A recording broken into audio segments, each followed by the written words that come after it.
Hello everyone, कैसे हैं आप सभी। आई होप सभी लोग अच्छे होंगे। मैं हूं अंकित और आप देख रहे हैं warriors IQ YouTube channel. So friends, इस वीडियो में मैं आप सबके साथ डिस्कस करने वाला हूं कि कैसे मैंने एयरफोर्स ग्रुप वाई के एग्ज़ाम को क्रैक किया, उसमें मेरी क्या स्ट्रेटजी थी, मैंने कौन कौन से बुक्स फॉलो किए थे और कौन कौन से यूट्यूब चैनल और मैंने कितने और कौन कौन से प्रैक्टिस सेट और मॉक टेस्ट लगाए थे। सो इस वीडियो में मैं आप सभी को बिल्कुल क्रिस्टल क्लियर करने वाला हूं अपने स्ट्रेटजी के बारे में और जो भी मैंने अभी आपको बताया। सो वीडियो में लास्ट तक बने रहिएगा और अगर आपको वीडियो अच्छा लगेगा, हेल्पफुल लगेगा तो वीडियो को लाइक और शेयर ज़रूर कर दीजिएगा। तो चलिए वीडियो को स्टार्ट करते हैं। सो फ्रेंड्स, सबसे पहले मैं आपको बता दूँ कि जो एग्ज़ाम मैंने क्रैक किया वो था आपका इनटेक 02/2021। सो फ्रेंड्स, इसके बारे में आपको बता दूँ कि ये हमारा फॉर्म अप्लाई हुआ था 2019 के एंड में, ठीक है, लेकिन और उसका एग्ज़ाम होने वाला था हमारा 2020 के मार्च में। और आपको मालूम होगा कि एयरफोर्स में एक साल में 2 एग्ज़ाम कंडक्ट कराया जाता है, एक होता है आपका मार्च में और दूसरा होता है सितंबर में। सो फ्रेंड्स, क्या हुआ था इसी बीच कि मार्च में हमारा एग्ज़ाम पोस्टपोन हो गया क्योंकि इंडिया में लॉकडाउन लग गया था और कोविड-19 का बहुत ज़्यादा इफेक्ट, बहुत बुरा इफेक्ट इंडिया में देखने को मिल रहा था। तो उसको देखते हुए गवर्नमेंट ने लॉकडाउन लगा दिया था, जिससे हमारा एग्ज़ाम पोस्टपोन होते चला गया और वो हो गया हमारा नवंबर 2020 में हुआ। और उस एग्ज़ाम को ही जो 01/2021 था उसको कैंसिल करके 02/2021 कर दिया गया। सो आई होप मैंने ये क्लियर कर दिया होगा। और दूसरा, अब मैं आपको बता दूं कि मैंने कितने मार्क्स स्कोर किए थे। तो मैंने जो मार्क्स स्कोर किए थे वो था 36 के अराउंड। अभी आप लोगों को लग रहा होगा कि ये बहुत कम है, बट फ्रेंड्स, जो इस बार पेपर था वो पेपर का जो लेवल था, पैटर्न था, वो बिल्कुल बहुत ज़्यादा अनएक्सपेक्टेड था। डिफ़िकल्टी लेवल बहुत ज़्यादा था और इसका अंदाज़ा आप लोग इसी से लगा सकते हैं कि कट ऑफ इसका केवल 29.25 गया था, जो कि आपका मेरा मार्क्स था 36 पॉइंट कुछ और 29.25 था इसका कट ऑफ मार्क्स। तो लगभग 7 मार्क्स मेरे ज़्यादा थे। तो 7 मार्क्स एक बहुत ज़्यादा स्कोर माना जाता है क्योंकि 1 से 2 मार्क्स केवल वाई ग्रुप में आपका इंक्रीज होता है, जो फाइनल PSL आता है उसमें। सो मुझे PSL में कोई प्रॉब्लम नहीं था। सो मैंने 36 पॉइंट कुछ मार्क्स स्कोर किए थे। मैं आगे से जब भी मार्क्स के बारे में बताऊंगा तो 36 ही बताऊंगा, ठीक है। और हाँ, अगर आपको इसका प्रूफ चाहिए तो मैं टेलीग्राम ग्रुप का मैं लिंक दे दूंगा डिस्क्रिप्शन बॉक्स में, आप वहाँ पे जाके देख सकते हैं, मैं वो सेंड कर दूंगा।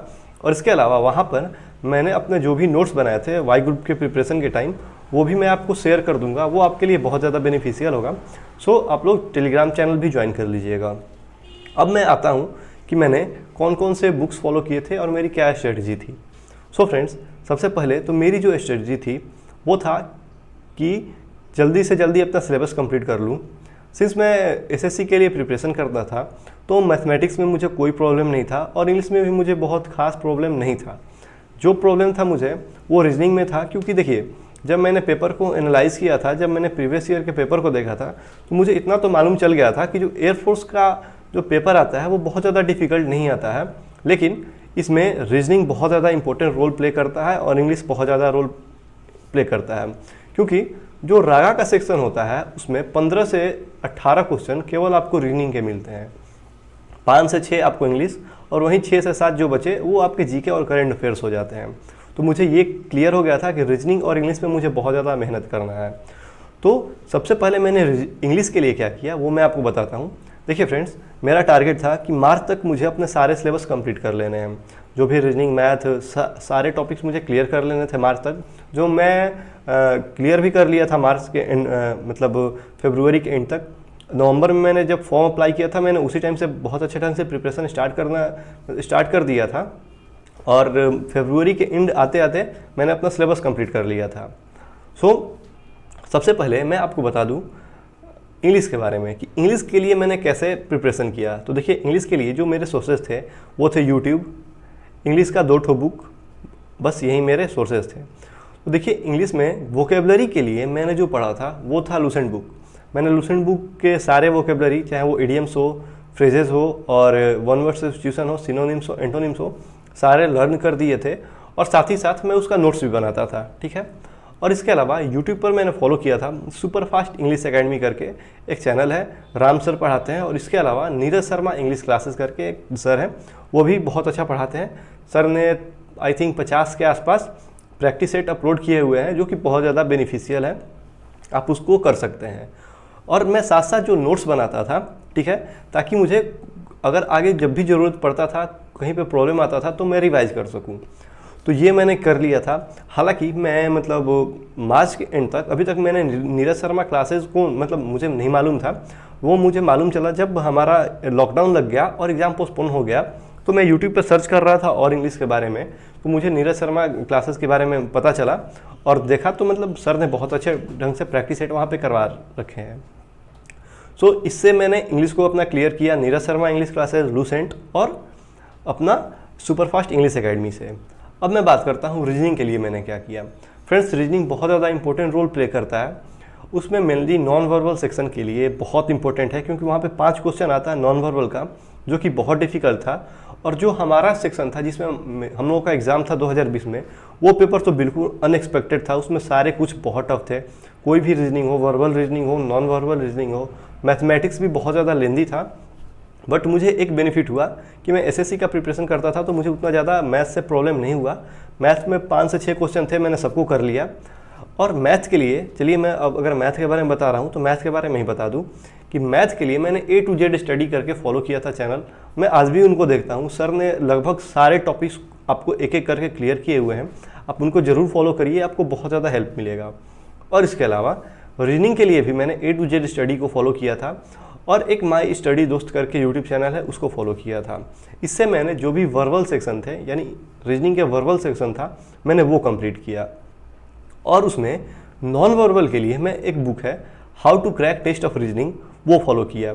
मैंने नॉन वर्बल तो मतलब मार्च से पहले उसका सारे कंप्लीट कर लिया था, बट जब लॉकडाउन हुआ तो मुझे बहुत टाइम मिल गया प्रिपेयर करने के लिए। तो उसमें मैंने ये फॉलो किया आपको कि जितने भी वर्बल के भी क्वेश्चन थे मैंने उस बुक के कंप्लीट कर दिए थे। और इसके अलावा एक नीतू मैम का बुक आता है इंग्लिश के लिए मैं बताना भूल गया, मैंने वो भी किया था। सो इससे मेरे इंग्लिश, रीजनिंग और मैथ कंप्लीट हो गया। अब मेरे पास बचा था जीके और करंट अफेयर्स। तो फ्रेंड्स, जीके और करंट अफेयर्स मेरे थोड़े से अभी भी वीक है। मैं मतलब जीके और करंट अफेयर्स थोड़ा सा वीक है।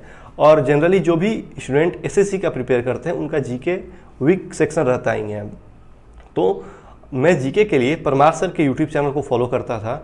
उस सर का वीडियो बहुत ज़्यादा हेल्पफुल है, मतलब बहुत ज़्यादा बेनिफिशियल उनका जो चैनल है, जो जीके पढ़ाते हैं सर। तो उससे मैंने अपना जीके कंप्लीट किया। और करंट अफेयर्स के लिए भी परमार सर का पीडीएफ मैंने फॉलो किया था। और इसके अलावा एक यूट्यूब पर चैनल है नेक्स्ट एग्जाम करके, वो डेली करंट अफेयर्स लाते हैं, मैं वो भी फॉलो करता था।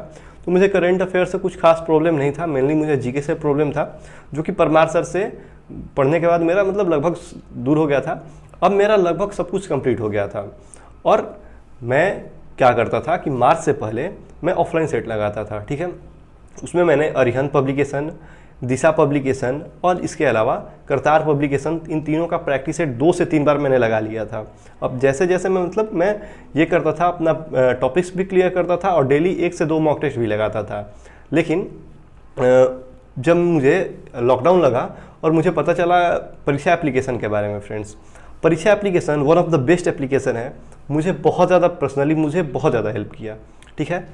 वहाँ पे क्या होता है कि आपको ऑनलाइन सेट मिलता है और जो हम लोग घर पे प्रैक्टिस करते हैं वो ऑफलाइन सेट प्रैक्टिस करते हैं। सबसे ज़्यादा प्रॉब्लम यहीं पे होता है ऑफलाइन और ऑनलाइन में, क्योंकि वहाँ पे जो ऑनलाइन में हम लोग जब एग्ज़ाम देते हैं वो बिल्कुल एक डिफरेंट सा माहौल रहता है। वहाँ पे हम लोग क्वेश्चन पेपर को जैसे पेपर पे टच नहीं कर पाते हैं। और जब ऑफलाइन प्रैक्टिस करते हैं तो क्या होता है कि वहाँ पर हम लोगों को डायरेक्ट मतलब जो सेट बना रहा है उस पर भी हम लोग प्रैक्टिस कर लेते थे और थोड़ा सा टाइम मैनेज हो जाता था।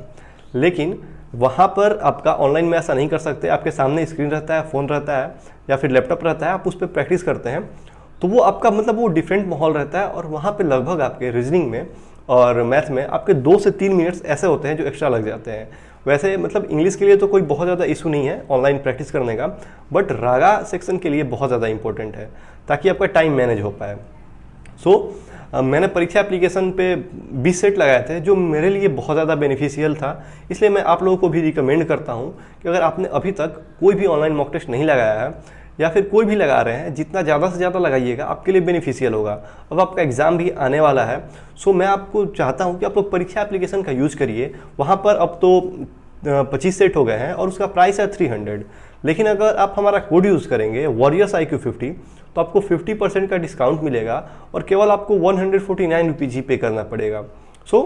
आप अपना पैसा भी बचा लीजिएगा हमारा कोड यूज़ करके, और साथ ही साथ आपका प्रिपरेशन भी बहुत अच्छे ढंग से हो पाएगा। आई होप मैंने अपने जितने भी मेरे पास था आइडिया और जैसे मैंने प्रिपेयर किया था वो सब कुछ मैंने आपको बता दिया। अगर आपको कुछ और भी डाउट रहता है तो आप लोग नीचे कमेंट सेक्शन में पूछ सकते हैं। चलिए मिलते हैं नेक्स्ट वीडियो में। Thank you for listening, God bless you all. और हाँ, अगर वीडियो अच्छा लगा होगा, हेल्पफुल लगा होगा तो प्लीज़ चैनल को सब्सक्राइब किए हुए मत जाइएगा और वीडियो को लाइक भी कर दीजिएगा। Thank you.